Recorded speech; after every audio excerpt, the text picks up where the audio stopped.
Oui, salut. J'espère que vous allez très bien. Sinon, moi, je vais super dans la grâce de Dieu. Je m'appelle Joël Canaza. Je suis pasteur missionnaire ici au Brésil. C'est encore un grand plaisir de vous faire cette vidéo. En réalité, ce n'est pas de mes habitudes de faire une vidéo par rapport à mes témoignages, non. Mais j'ai senti en moi de partager ce témoignage avec vous. Et je crois que ce témoignage vous fera du bien, va augmenter ta foi et va faire convertir quelqu'un qui ne connaissait pas encore qui est notre Seigneur Jésus-Christ, que nous adorons, que nous appelons et que nous croyons qu'il revient bientôt pour nous chercher. Je vais aller très rapidement pour ne pas prendre trop de temps dans ce témoignage parce qu'il y a trop de détails. Donc je vais faire de mon possible pour réduire un peu. Je me rappelle qu'il y a de cela 2 semaines que j'ai eu un petit problème avec ma tablette. J'ai une tablette que j'utilise d'habitude pour faire mes vidéos et pour mettre à votre disposition. Et il s'est fait que sa tablette ne fonctionne pas trop. C'est une tablette que j'utilise beaucoup pour mes recherches, pour les prédications, les préparer, les tests, tout. C'est ce que je fais. J'utilise trop ma tablette pour beaucoup de choses. Mais qu'est-ce qui s'est arrivé? Le problème est qu'elle s'est arrêtée, elle ne fonctionne pas comme avant. Et elle devient très lente. Si tu veux même charger, ça devient des problèmes. Ça ne prend pas la charge. Et si tu veux faire un mouvement, ça ne marche pas comme il devrait être. Et je me suis, comment l'appelle-t-on, mis dans une situation pas triste. Mais bon, je me disais que je n'ai pas d'argent pour acheter une nouvelle tablette. Comment je vais faire pour gagner une autre tablette? J'ai commencé par penser, par avoir ces réflexions personnellement. Et je me rappelle que j'ai discuté aussi de ce sujet avec une amie lors d'une conversation. Elle s'appelle Laurette depuis l'Italie. Coucou à toi Laurette. Alors j'ai discuté avec elle, j'ai dit que c'est comme ça que ma tablette, elle m'a demandé comment tu vas très bien. Tu vas très bien ici au Brésil. J'ai dit oui, je vais très bien. Et je lui ai fait comprendre que oui, je vais très bien par la grâce de Dieu. Tout bien, tout va bien. Mais bon, je lui ai fait que c'est comme... Et je lui ai fait comprendre plutôt que ma tablette a des problèmes. C'est ça qui m'emmerde un peu. Mais dans l'ensemble, je vais très bien par la grâce de Dieu. Malgré la situation que nous vivons aujourd'hui, malgré la crise, Dieu est toujours contrôle. Je ne me plains pas trop. Et c'était ça, quand je lui ai raconté ça, bon, je sais que l'histoire l'a un peu touché. Mais on s'est encouragé, elle m'a encouragé, je l'ai encouragé, je l'ai fait comprendre que sûrement que Dieu a permis que cette situation n'arrive pour qu'il puisse me bénir avec une autre tablette, je ne sais pas. Mais je l'ai fait comprendre que toute chose concourt au bien de tous ceux qui aiment Dieu. Romains 8, verset 28. Et donc c'était un peu ça, on s'est encouragé, elle m'a encouragé, je l'ai encouragé. Et c'était ça. Et après 2 jours de notre conversation, j'étais parti en ville ici pour aller faire certains trous et certains courses. Et bon, j'étais vraiment en train de marcher sur la route. Et du coup, il y a une petite fille de 14 ans qui s'est présentée à moi. Elle est en train de vendre des petits trucs. Oui, des douces, on appelle ça des douces de lait. Donc, elle est en train de vendre ça. Quand elle m'a vu, elle m'a arrêté et elle voulait me présenter son produit. Et quand j'ai vu que c'est une fille qui est en train de vendre, il y a quelqu'un qui est en train de vendre, j'ai dit non. Et moi, j'ai pris ma route, j'ai continué ma voie. Je ne me suis pas arrêté pour l'écouter, donc je l'ai dit non d'une manière crue. Et je suis parti. Et j'ai fait 2 à 3 kilomètres. Quand je me suis séparé d'elle, j'ai fait 2 à 3 kilomètres très loin d'elle. Et j'ai écouté une voix qui m'a dit, mon serviteur, ce que tu viens de faire, est-ce que c'est bon, c'est digne? J'ai dit, oh, ça c'est quoi? Qu'est-ce que j'ai fait? Et Dieu me fait comprendre que j'ai besoin de demander pardon à cette petite fille qui m'a présenté les produits. J'ai dit, oh, comment je vais demander pardon à cette fille? Comment je peux la retrouver maintenant pour demander pardon? Dieu m'a dit, retourne, va chercher cette fille jusqu'à ce que tu la rencontres et tu présentes tes excuses. J'ai dit, ah.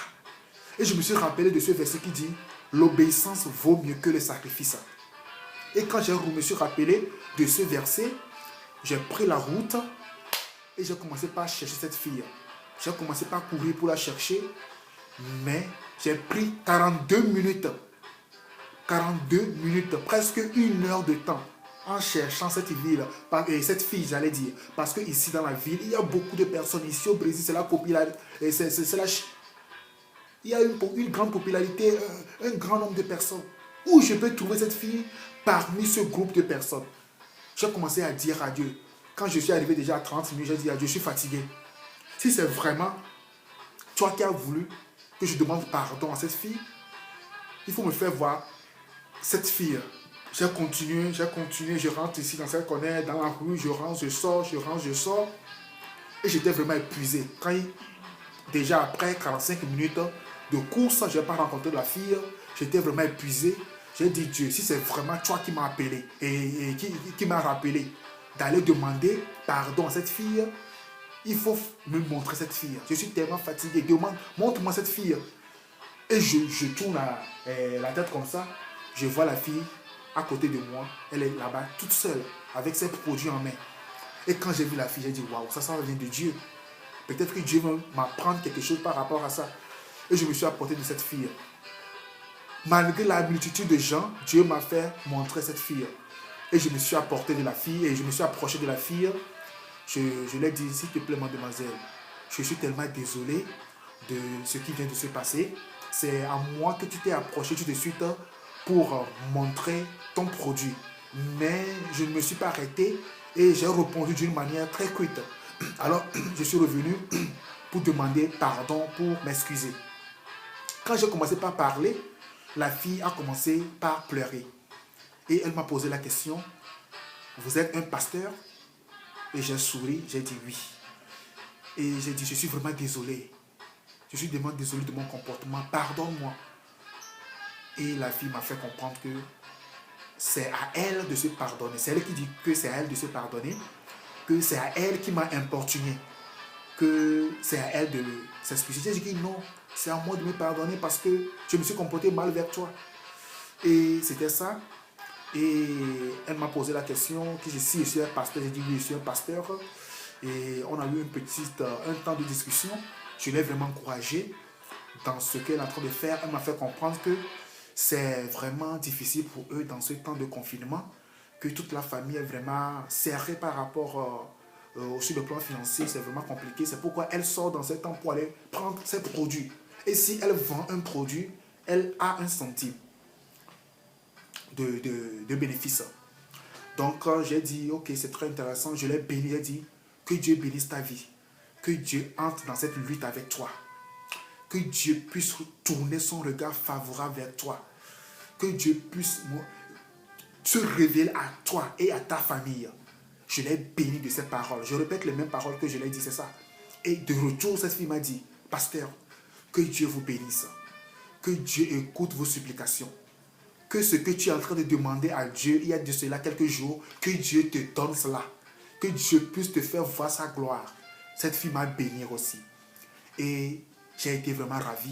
Et j'ai acheté son produit. Et c'était ça. J'ai été vraiment content de faire cette réconciliation.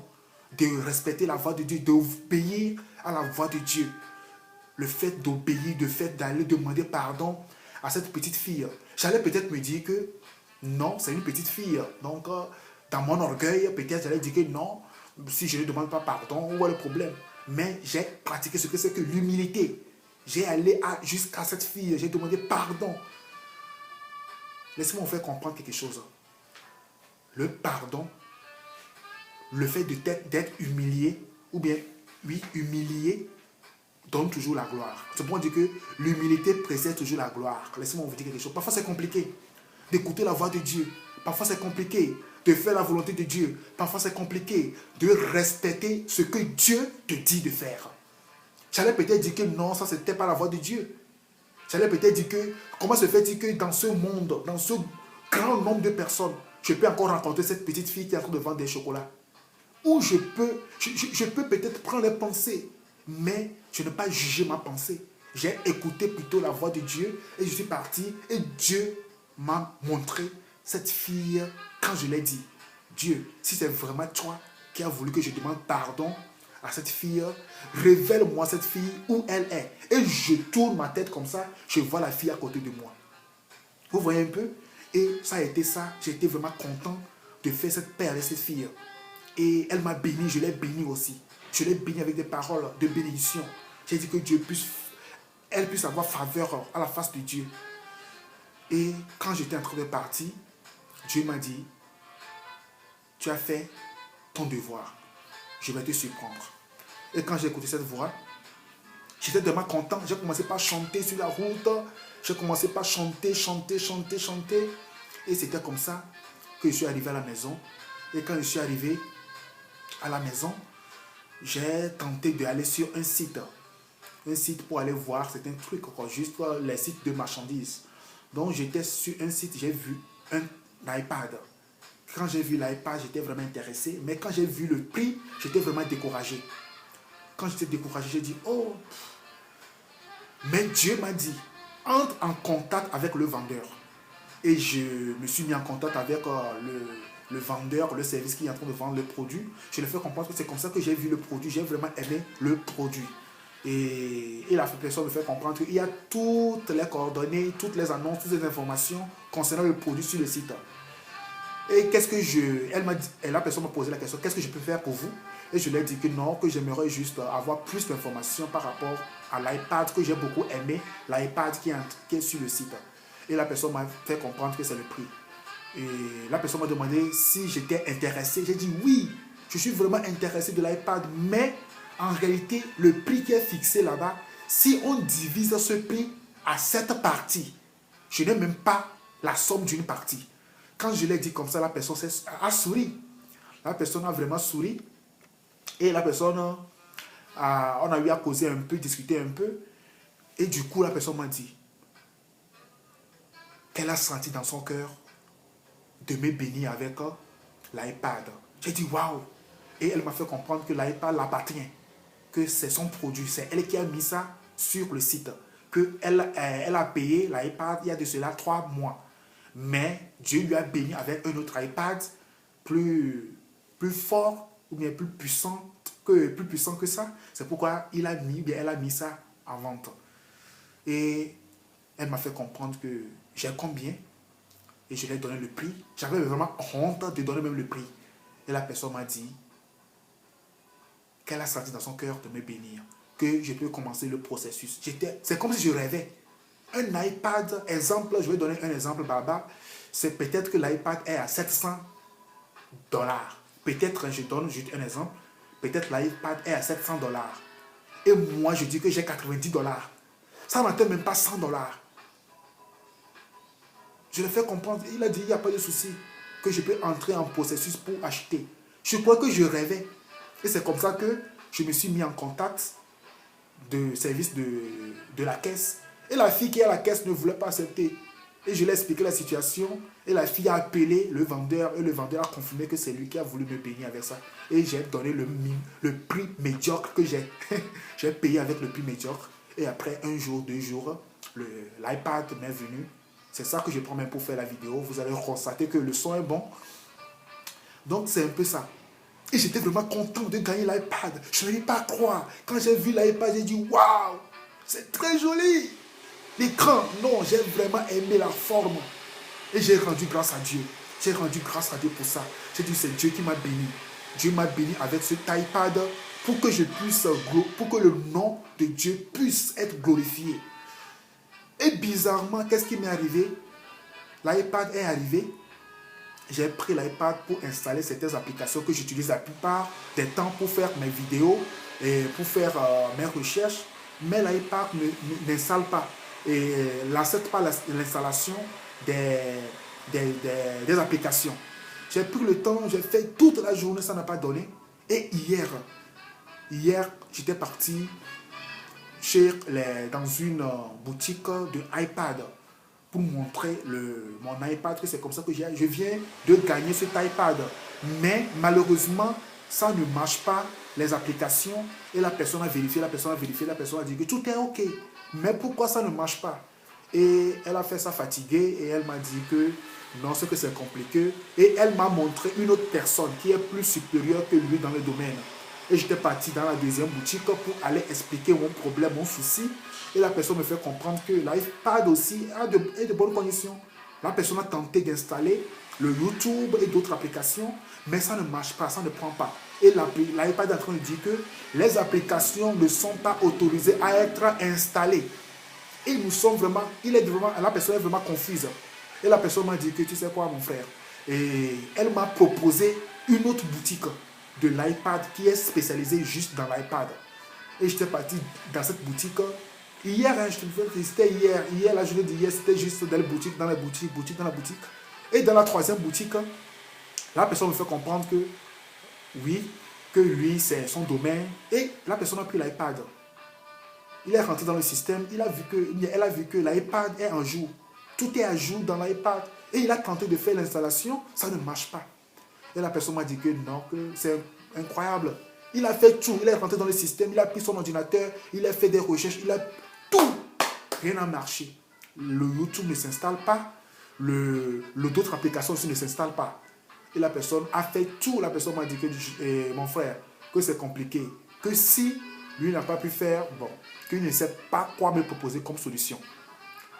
Et j'ai dit, mon Dieu, mon objectif pour l'iPad là, c'est pour faire ton œuvre. C'est pour que le son de mes vidéos soit plus authentique. C'est pour cela que... Et aussi pour préparer, pour faire des recherches pour ton œuvre. Si l'iPad ne répond pas à mes applications que j'utilise d'habitude, comment je peux te louer? Comment je peux t'adorer? Comment je peux faire des vidéos? Mais du coup, quand j'ai commencé par penser à ça, j'ai dit merci à l'homme là et j'ai quitté le lieu. J'ai pris l'iPad, j'ai commencé par rendre grâce à Dieu. J'ai dit gloire à Dieu pour toutes choses. Gloire à Dieu pour toutes choses. J'ai commencé par chanter. Parfois c'est comme ça, si je suis dans des situations un peu compliquées, je rends grâce à Dieu pour toutes choses. Parce que la Bible nous fait comprendre dans 1er Thessaloniciens 5, verset 18. Rendez grâce à Dieu pour toutes choses. La Bible n'a pas dit de rendre grâce à Dieu pour des bonnes choses. Mais la Bible a dit de toutes choses. Même dans les moments difficiles, rends grâce à Dieu. Même dans les moments de joie, rends grâce à Dieu. Parce que toutes choses concourent au bien de tous ceux qui aiment Dieu. Tant que tu aimes Dieu, il faut savoir que la situation concourt à ton bien. Et je suis rentré à la maison hier, très désolant, dans une situation un peu désolante. Et je suis rentré, j'ai encore pris j'ai pris mon portable, j'ai fait des recherches sur YouTube. Si un iPad a ce problème, comment je peux faire? Il n'y a aucune résolution, aucun résultat. Et j'ai dit, mon Dieu, la nuit, j'ai passé la nuit en cherchant, en s'efforçant, à faire l'installation, à faire la réinstallation. J'ai fait la réinstallation, j'ai fait le... Mais je vois que l'iPad est à jour. Ce n'est pas que l'iPad est obsolète. Non, mais ça a été à jour. Et j'ai pris tout mon temps, mais ça n'a pas donné. Et j'ai causé aussi avec une amie aussi hier. Et bon, c'était ça. Elle m'a dit que ça va donner. Bon, Dieu sait toutes choses. Elle m'a calmé un peu. Et j'ai rendu grâce à Dieu pour ça. Avant de dormir, j'ai dit que non. Qu'aujourd'hui, si je me lève à 8h30, vers 9h, je vais appeler un ami. C'est un technicien, lui, il est spécialisé juste dans l'iPad. J'ai dit que je vais l'appeler pour voir si la personne peut avoir une résolution pour moi. Et c'était ce que j'ai dit, j'ai fait ma prière et je me suis endormi, tranquillement, tranquille. Aujourd'hui, je me suis réveillé à 5h30. Quand je me suis réveillé, j'ai rendu grâce à Dieu, j'ai pris mon temps de prière et du coup, j'ai commencé par lire la Bible. Je me suis dit qu'après avoir lu la Bible, je vais sortir, je vais prendre ma douche et je vais aller rencontrer cet homme et pour voir s'il peut trouver une résolution pour moi. En lisant la Bible, le Saint-Esprit m'a dit, mon serviteur, lève-toi. C'est à une voix audible. C'est à une voix audible, je vous dis. Je me suis levé, j'ai laissé la Bible et la voix me dit, prends ta tablette, iPad, prends ça. J'ai pris ça. J'avais déjà arrangé ça même, j'avais déjà mis ça. Hier même avant de dormir, j'ai mis ça dans le sac avec le chargeur, tout. Je me suis dit que si aujourd'hui je me suis réveillé, c'est juste pour aller chez le technicien. Et cet esprit m'a dit, prends ta tablette. J'ai pris la tablette, j'ai ouvert le sac, j'ai pris la tablette, j'ai allumé. Et la voix me dit, je vous dis bien, c'est une voix audible aujourd'hui dans cette chambre. Et la voix me dit, allume ça. J'ai allumé la tablette. Et la voix m'indique des choses que je n'ai jamais vues dans la tablette. La voix me dit, appuie ici, rentre ici, appuie ici, rentre ici, appuie ici, rentre ici. J'ai exécuté tout ce que la voix me disait. Tout ce que la voix m'indiquait, j'ai fait ça. Et la voix m'a dit, maintenant, il faut télécharger toutes tes applications que tu es en train de chercher depuis un temps. Et je suis rentré dans iTunes Store, Apple Store, et j'ai commencé par digiter les applications. J'ai pu télécharger tout, je dis bien tout. Et quand j'ai fini de télécharger tout, la voix a cessé. Mes amis, les gens croient que Dieu n'est pas le même. Moi, je dis souvent que Dieu est le même hier, aujourd'hui et éternellement. Je dis souvent que la foi, c'est le fait d'être comme si tu n'as pas la tête. Les gens se posent la question, comment faire pour pratiquer ma foi? Je suis un chrétien il y a des années, mais je n'ai jamais expérimenté la gloire de Dieu. Je n'ai jamais vu la puissance de Dieu. Je n'ai jamais écouté la voix de Dieu. Laisse-moi te faire comprendre que la foi, c'est le fait de croire à ce qui n'existe pas. La foi, c'est le fait de dire oui, même si la situation te dit non. La foi, c'est le fait de croire, même si tu es malade, de dire que tu es en bonne santé. La foi, c'est le fait de voir là où les gens disent qu'il n'y a plus de solution, mais toi tu dis qu'il y a encore la solution. La foi, c'est le fait que les gens disent que la personne est morte, mais toi tu peux dire que la personne est en train de dormir, comme le cas de Lazare. Marthe et Marie disaient que Lazare est mort. Elles ont envoyé des gens pour l'appeler Jésus, mais Jésus n'est pas arrivé au moment opportun. Au moment opportun, Jésus est arrivé. Quand Jésus est arrivé, Lazare était toujours déjà dans le tombeau. Lazare était toujours enterré, est déjà enterré même, j'allais dire. Marthe et Marie ont dit, Seigneur, si tu étais là, ton ami, notre frère chéri Lazare n'allait pas mourir. Jésus a posé une question. Où l'avez-vous mis? Où l'avez-vous mis? C'était juste une question que Jésus a posée. Mais les femmes, Marthe et Marie ont dit, si tu étais là, ton ami Lazare n'allait pas mourir. Mais Jésus a dit, Lazare dort. Lazare n'est pas mort. Jésus a pratiqué ce que c'est que une dimension de la foi. Lazare dort. Et Marthe disait, Seigneur, il sent déjà. Il y a de cela 4 jours qu'il est là-bas. Il sent déjà. Mais Jésus est allé. Jésus a fait quoi? Jésus a dit, Lazare, réveille-toi. La Bible nous fait comprendre que du coup, Lazare s'est réveillé. Lazare est sorti. Le lieu qui était triste, le lieu qui était une maison de deuil, une maison triste, s'est transformé en un lieu ou une maison de joie, une maison de louange, une maison de gloire à Dieu. Dieu est le même aujourd'hui. Il n'a pas changé. C'est nous qui changeons. Mais Dieu ne peut jamais changer. C'est pourquoi j'ai l'habitude de dire que Dieu est Dieu. Tu veux, tu ne veux pas, Dieu est Dieu. Nous allons lire dans Hébreux 11, verset 1. Croire en Dieu, c'est une façon de posséder déjà les biens qu'on espère. C'est être persuadé que les choses qu'on ne voit pas existent vraiment. Je dis souvent que la foi est différente de l'espérance. La foi est différente de l'espérance. La foi, c'est le fait de croire à l'impossible. La foi, c'est le fait de croire à des choses qui n'existent même pas. Mais l'espérance, c'est le fait d'attendre à une réponse. L'espérance, c'est que tu connais déjà la suite et tu es en train d'attendre. Ça, c'est ce qu'on appelle l'espérance. C'est pourquoi je dis souvent que la foi est différente de l'espérance.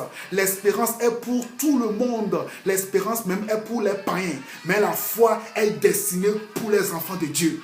Quand que tu es l'enfant de Dieu, tu es appelé à pratiquer ta foi. Mais laissez-moi vous faire comprendre que la foi est toujours accompagnée de l'obéissance. Si tu es obéissant, Dieu te bénira. Si tu es obéissant, Dieu va tourner son regard favorable dans ta vie. Bravo Chandarabasai. Dieu va te faire du bien. J'ai obéi d'aller demander pardon à cette petite fille qui est en train de vendre des chocolats. J'ai été obéissant. J'allais peut-être banaliser ça. J'allais peut-être dire que non. Comment se fait-il d'aller demander pardon à quelqu'un qui est en train de vendre? Si je ne veux pas acheter, c'est forcé. J'allais peut-être commencer par poser des questions et je n'allais pas accepter d'aller demander pardon. Mais j'ai été là-bas, j'ai demandé pardon à cette fille. Et Dieu est passé par cette fille pour me bénir. Amen. Le pardon bénit. L'humilité ouvre les portes. Et c'était comme ça. Je suis arrivé à la maison.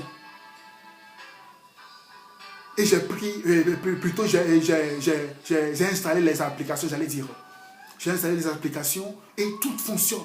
Tout fonctionne par la foi. Et quand j'ai tout fait, la voix a disparu. Je n'écoute plus rien. Et j'ai dit gloire à Dieu.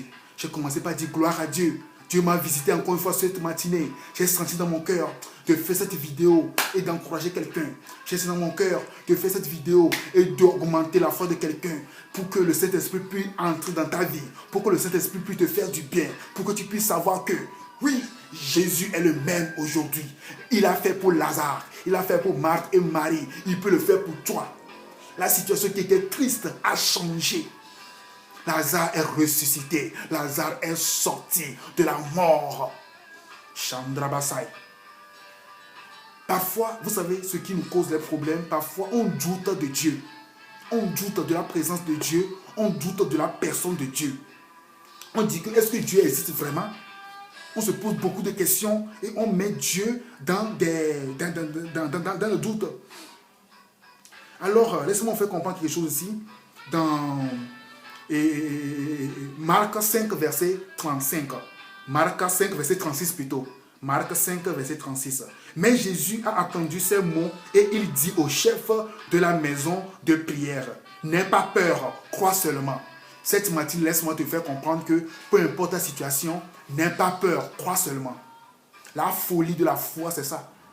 C'est ce qu'on appelle la folie de la foi. Crois seulement. Si tu veux faire des calculs en utilisant ta foi, tu n'auras pas gain de cause. Un chrétien appelé à croire. Même si les gens disent que oh, tu es malade, il faut croire. Même si les gens te disent que tu as des problèmes de tête, il faut croire. Nous, on croit à ce qui est impossible. C'est ça qu'on appelle la foi. Si toi, tu es dans cette situation, crois seulement. Jésus te dit cette matinée, crois seulement. Crois seulement. Crois seulement. Romains 1, 17. En effet, la bonne nouvelle montre ceci. Dieu reconnaît les êtres humains comme justes quand ils croient en lui. Et cette foi suffit. Oui, dans les Écritures, dans les livres saints, on lit. Celui qui croit en Dieu est juste. Ainsi, il aura la vie. Si tu crois, tu auras la vie. C'est par la foi que nous croyons que Jésus-Christ est mort. C'est par la foi que nous croyons que Jésus-Christ est ressuscité. C'est par la foi que nous croyons que Jésus-Christ est le Fils de Dieu. C'est par la foi que nous croyons que Jésus-Christ est le Seigneur. C'est par la foi que nous croyons que Jésus-Christ est Dieu. C'est par la foi que nous pouvons dire que Dieu est Dieu. C'est ça. C'est ça. Il faut croire seulement. Tu verras la gloire de Dieu. Il faut croire.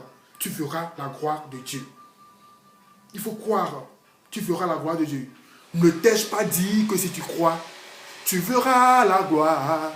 Tu verras la gloire se manifester dans ta vie. Ne t'ai-je pas dit que si tu crois, tu verras la gloire.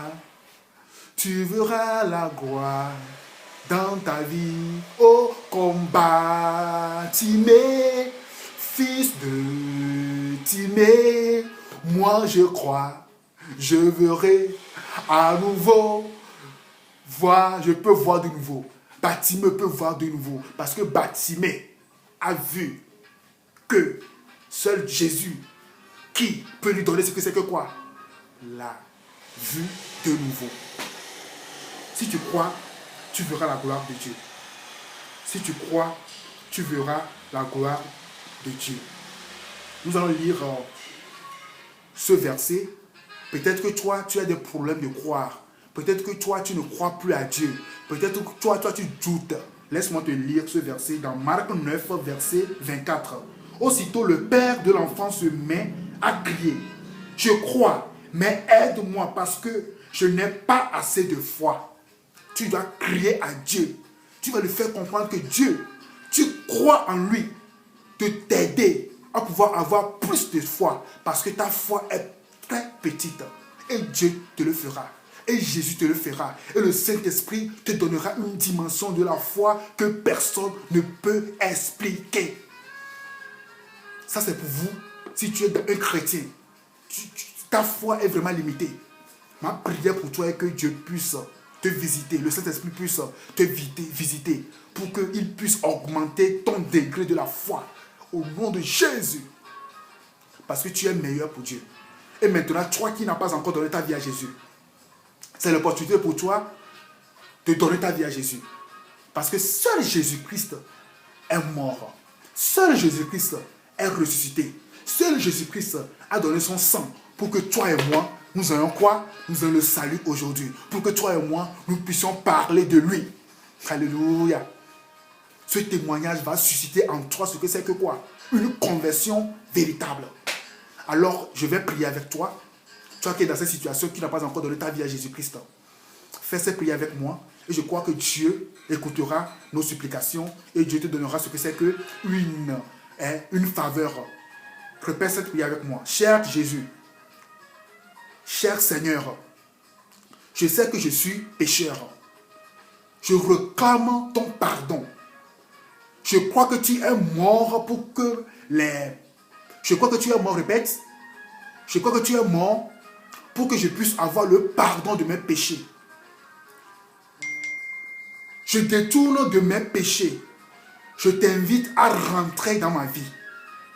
À partir d'aujourd'hui, je demande que tu prennes la première place dans ma vie. Je veux être mort pour moi-même, mais je veux être vivant juste pour toi. Je demande qu'à partir d'aujourd'hui, que ma vie te plaise, que tous mes choix te plaisent, que ma marche avec toi qui va commencer aujourd'hui soit un succès, soit une nouveauté de vie dans ma vie. Pardonne mon passé et prends compte de mon présent et délivre-moi de tout mal qui m'arriveront dans le futur. Enlève-moi dans les situations qui ne vont pas me permettre de t'adorer, mais plutôt accepte-moi aujourd'hui comme ton enfant légitime, comme ton enfant adoptif. J'ai prié, Papa, au nom du Père, au nom du Fils, au nom du Saint-Esprit. Amen. Donc aujourd'hui, toi, tu es devenu un enfant de Dieu. Ce n'est pas que tu as eu déjà le salut, non. Avoir confessé la parole de péché, la prière de péché, cela te accepte comme un enfant de Dieu. Mais ton salut dépend de ta vie chrétienne. Alors je bénis le Seigneur pour ta vie. Que le Saint-Esprit puisse te guider, qu'il soit avec toi, afin que ta décision que tu viens de prendre aujourd'hui puisse aller jusqu'au bout. Pour qu'un jour, on puisse se voir au ciel.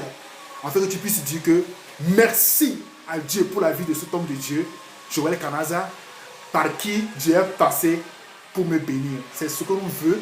C'est notre prière que Dieu puisse écouter nos supplications et que les gens puissent être convertis. Alors je prie pour toi, un chrétien qui a problème de foi, qui croit difficilement à la parole de Dieu, qui est incrédule parfois, qui n'est pas obéissant. Alors je prie que le Saint-Esprit puisse te visiter, que la puissance du Saint-Esprit puisse te faire du bien. Peu importe ta situation, même si tu es dans le chômage, même si tu es dans le célibat, même si tu es dans les soucis, même si tu es dans la maladie, laisse-moi te faire comprendre que seul Jésus-Christ est mort pour nous. Et nous avons la résurrection, et nous avons la réponse par la résurrection de Jésus-Christ. Que Dieu vous bénisse, qu'il soit avec vous. Partage cette vidéo avec des non-chrétiens et des chrétiens.